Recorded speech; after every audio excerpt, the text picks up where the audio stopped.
And we are back, and we shall be continuing. And we've heard so much so far on how we can serve God in the corporate and even in the business world. But is it as easy? Are there challenges, and how do you overcome them? And Madam Anne, Yes.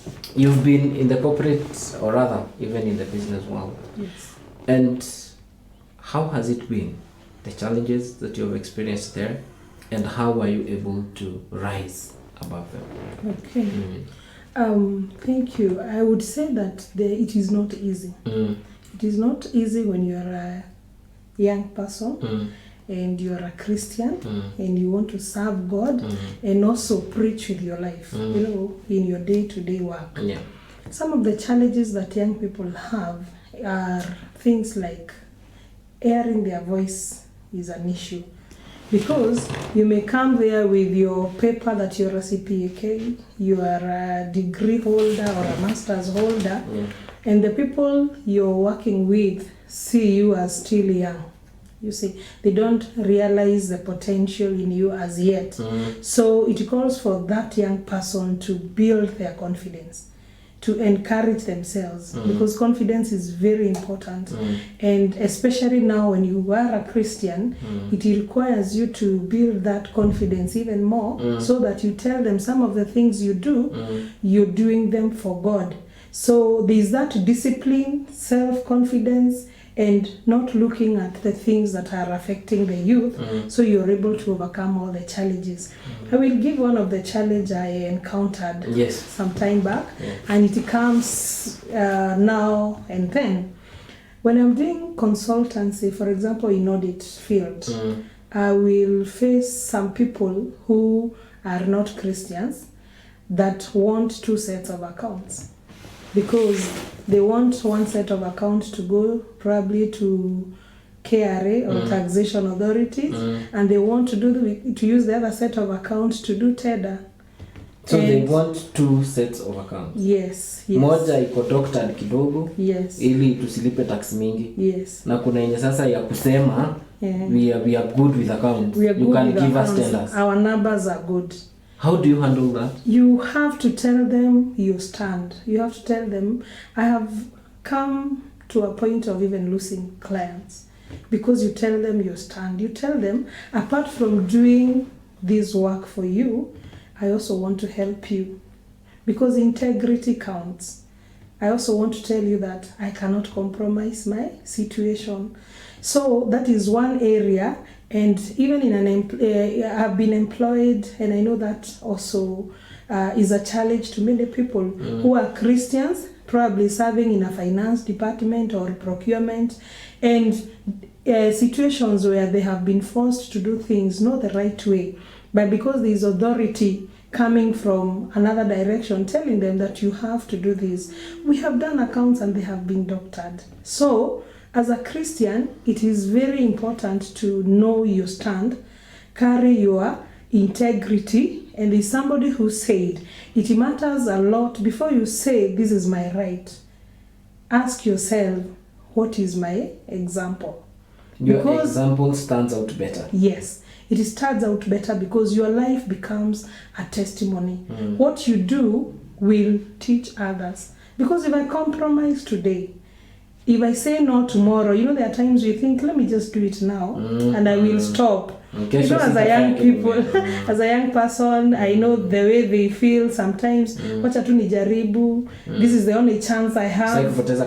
Yes, this is the only chance I have. Yes, but it takes a tough decision. You may lose now, but it will pay later. And it will give you a lot of peace when you preach with your life, when you take your stand and say that this I am going to overcome, I will not compromise. People may hate you, people may sideline you, and I have come across a certain friend of mine who is a Christian. She worked in an organization where they did not value prayer.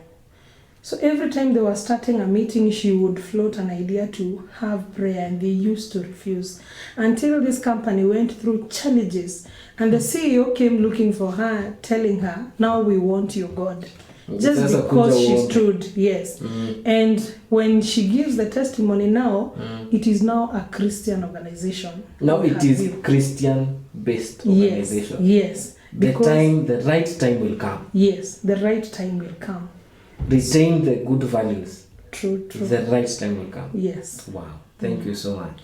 Mr. Josephat, Yes. how has it been? It has been, I think at the earlier stages, it was easy, Very easy. very easy. When you are starting and when you have very few responsibility, it becomes very easy, and you find decision making very easy, and the task ahead of you becomes easy. So as a Christian, you see, as we were discussing before, I didn't get born again as a kid. Me, I got born again after campus. Ikawa msemso. Ikawa msemso. So that time, it's the time, the little, that ile moto. And the truth is, during that time, it was easy because even the decision I was expected to make were easy. And that time is the time when I was inside the salvation. However, I am still there inside. But as you rise up the ladder, it becomes harder and harder and harder every day. Because whatever is expected of you, and as so many people will expect you to compromise. So many people will expect you to do things their own way. However, it's possible to stand and to be counted by the examples of what you do. The problem is most of the Christians would want to be early in the morning, you're forcing the whole office to start prayers. You don't force people. Let them see the Christ in you by your action. Because the problem is we want people to be like us. We tell them, how was the church yesterday on Sunday? Not at all.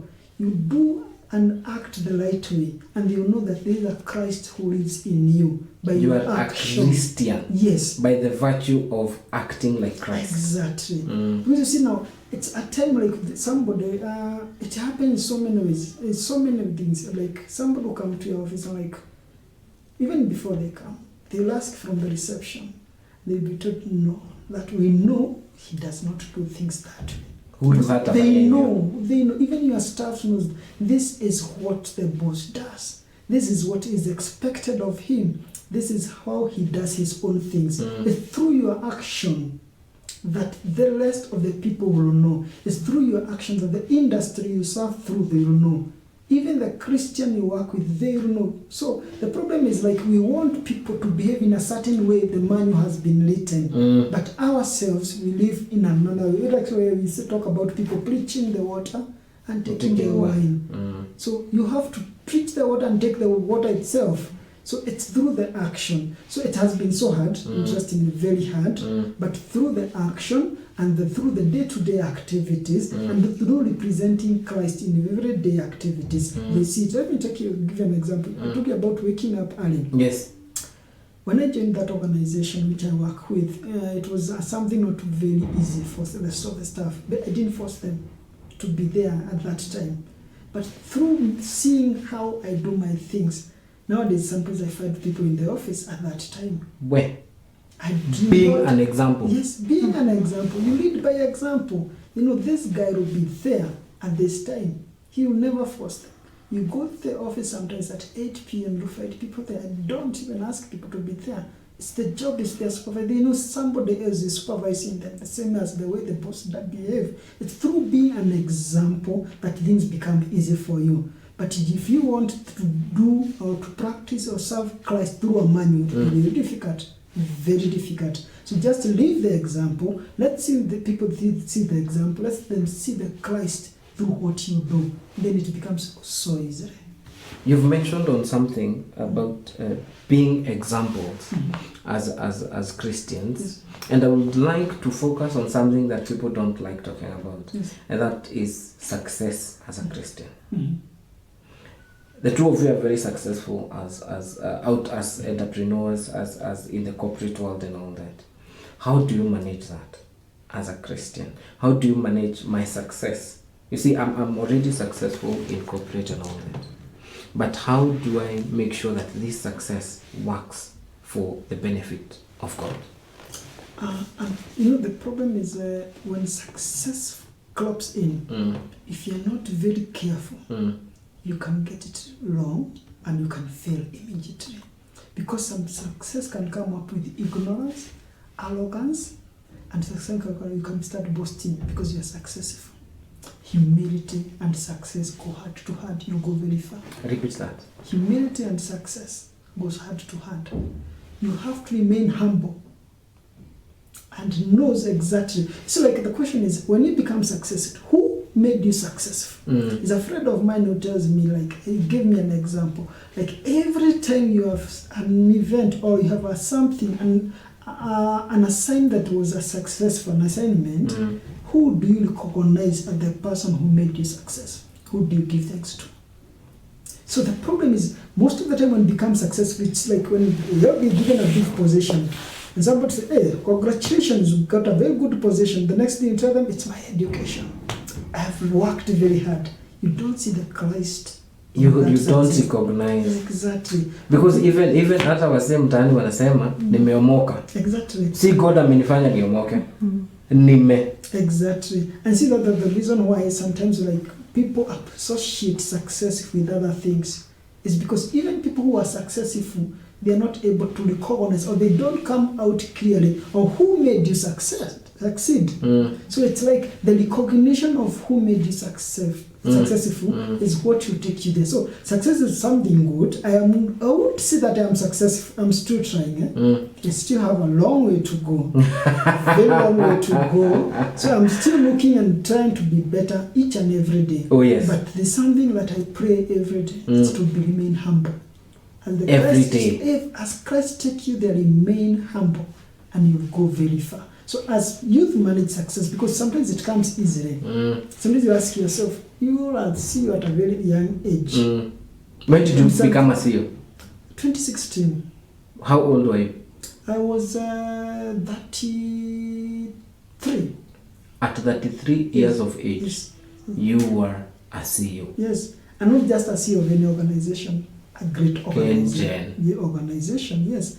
Retirement Scheme of Kenya is a big organization, managing 20 billion. So you have to be very careful, because that success, if the people who are giving you the assignment and they're getting you success, so the devil is also he takes opportunity in that time you are very successful. He'll want to pull you down. But if you remain humble, Christ will take you even higher. If you remain humble, yes, Christ will take you even higher. Exactly. Wow. Now, what you've spoken about is something that the youth are struggling with. Many people, we have been serving God in church and it's easy. You see, when I'm going to church, sweeping, when I go to church and do my reading of the service, I read the Bible in church and all that, that is easy. Now, once we are getting to the corporate, it changes. Because for a fact, my time in church reduces. That's a fact that you should agree. But your work goes higher in God, because God, now you are representing God up there. Now let's speak to a youth who has just been employed. Amepata job ama ameanza biashara yake. How do I start to serve God, Madam Ann? Okay. I would say that on top of humility, because he has emphasized so much on humility, I will add faithfulness. If you're faithful and you're starting, you will know who has called you. And this God who has called you, when you're not in church, on Sunday, you're very okay spiritually. Because singing, worshiping, praying. So after Sunday, you've gone to Monday, and you're starting a career, you need to be faithful to this God. Because this is the same God yesterday and even today when it is a Monday. By Monday, I mean you've now stepped out into the corporate world. And I will tell you, we are living in an anti-Christian culture where people are so easily carried away. The things that are happening around us, there are so many things, peer pressure, that carry people away from God's ways. And what I would encourage these young ones, the youth, is to have faithfulness with them. If they're faithful to their God, that is the thing that you will be reminding them on a Monday, that I am still born again, even though I'm walking to the office. And there's another thing I learned some years back, that silence is not humility. Silence is not humility. Yes, because sometimes we confuse silence with humility. So people in the corporate world will say all manner of things, and you're here quiet because the Bible teaches you to be humble. So you think by not airing your view confidently, you think you're humble. You're not. And I would encourage this person who is stepping out into the corporate world to know humility in a good way by speaking with humility, but make sure you prove your point in the right way. Do not be quiet. If someone comes and misleads you in the corporate world, know that keeping quiet does not make you good. Just tell them, even on their face, with confidence, face life, and tell them, this is what I believe in. With confidence. With confidence. Face life. Face life. And tell them, by the way, he... Yes. And then know what you want. You know, he talked about pride, and pride comes before a fall. Yeah. So as you grow in the corporate world, it is good to know your position as you tell God to grow you even more. And I'll come back to the point of faithfulness, why I said faithfulness matters. When you look at the parable of the talents in the Bible, the master gave different people different talents. To one he gave 5, to one he gave 2, and the other one 1. Sure. When he came back, those who had brought forth more were added. Yeah. So one of the challenge as the youth face is when they want to be exactly the other person. You know, when the master came, we did not expect him to ask the one who had 1 talent to bring 10. He just needed 1 more. If he was faithful with his 1 talent. 1, yeah. Yes. And you know, when he judged, the master said, those who had brought more, more will be added unto them. So even this one person who dug and hid the talent, if he had brought 1 more, more would have been added unto him. And therefore, when you're starting a career and you automatically want to become the CEO like he is, it does not happen overnight. There has to be a process. There is a growth procedure and a process that is involved. So you start with where you are. What he is earning now is not what he earned when he started. True. And therefore, the faithfulness part, first of all, be content with what you are and what position you are. Then be faithful, and God will grow you in the process. Wow. You've mentioned about the process. Yes. And Mr. Josephat, now as the CEO, there was a process that you came through. Na kuna theory wase usema lazima nikuwe najuana na CEO. Lazima kuna favor CEO atakuwa ananitisha na lazima ni so that I can get there. The even sexual favors that people will ask for so that they can go up the ladder. Now this is a youth that has just started. Ni young, ameingia kwa organization, kuna CEO, kuna manager, anakuambia now maybe umeanza on contract. Now for you to become permanent, you must come through me. How do we avoid that? Let me give you an example. The last time I was talking to the high school, I think at the chapel, I met a certain lady. I can't even remember her name. And then she followed me thereafter, asking for attachment.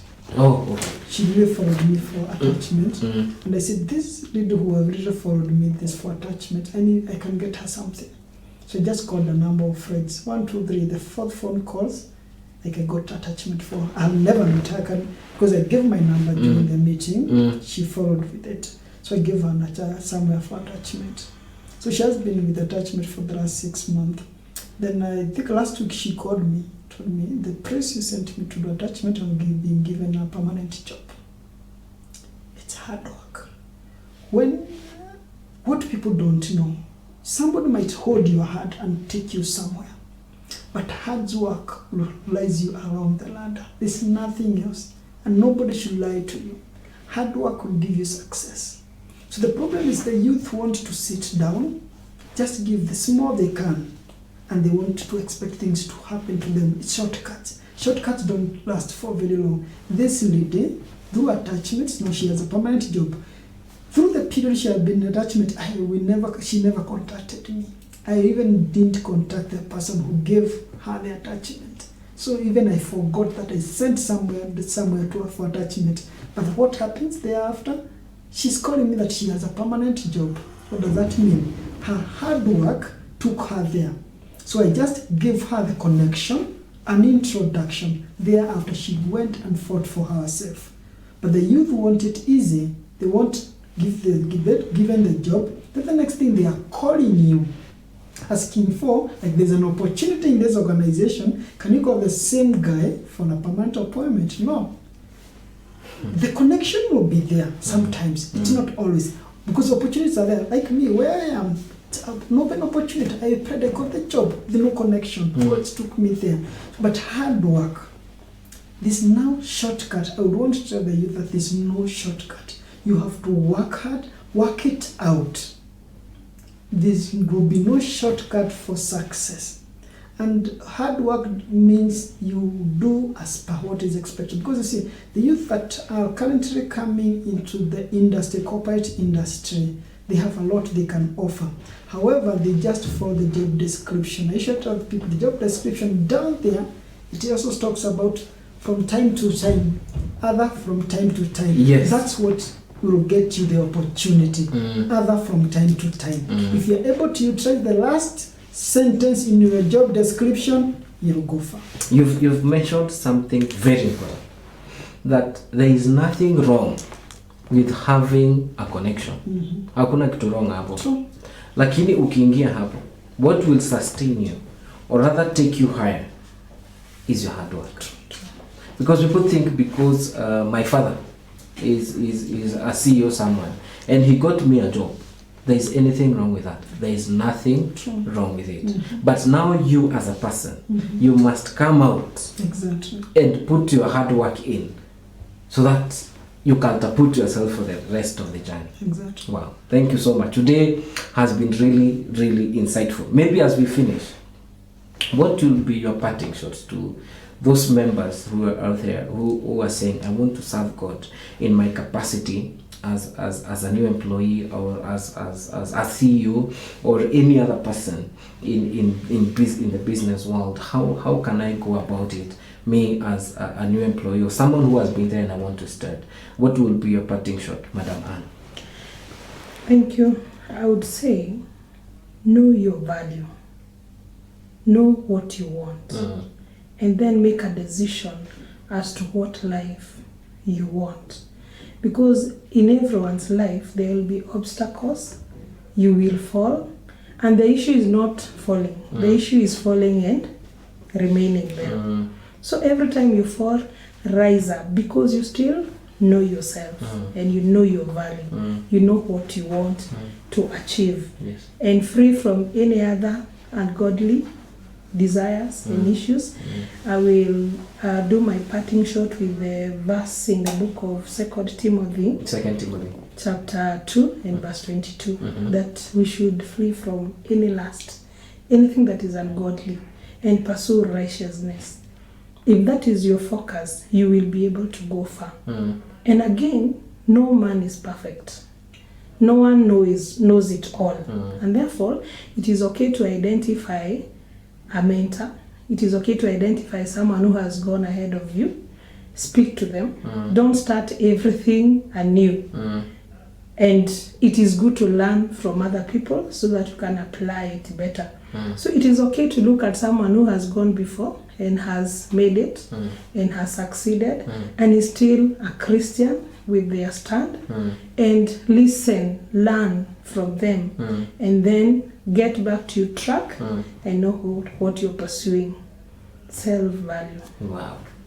Thank you so much. Mr. Joseph, your parting shot. I'll tell the youth, don't wait for any great opportunity to serve God. Start serving from wherever you are. From the small you have, from your family, to expected to the corporate world. Start serving God there by whatever you do. Serving God doesn't mean that you're preaching. It's whatever you do, the value it represents out there. I'll tell the youth, between you and success, it's only fear. Between you and success, it's fear. only fear. If you overcome the fear, you'll be successful. Thank you. Well, thank you so much for tuning in today. Thank you even to our guests who have made this one of the best that I would watch and rewatch out of the wisdom that they're giving. Thank you to CAC TV for giving us this opportunity even to bring these awesome guests to you. We thank even the National Youth Director, Reverend Mirengo, who has invited them so that they can share this wisdom with us. And I want to encourage you, rather to challenge you, that you have heard all this wisdom from our guests today. My challenge to you is, can you implement it? One day you will be the CEO. One day God will raise you up as a young person. One day God will do big things for you. What are you doing where you are right now? And what will you do when you get there to serve God? May God bless you. May God do you good. That will be all for today. God bless you.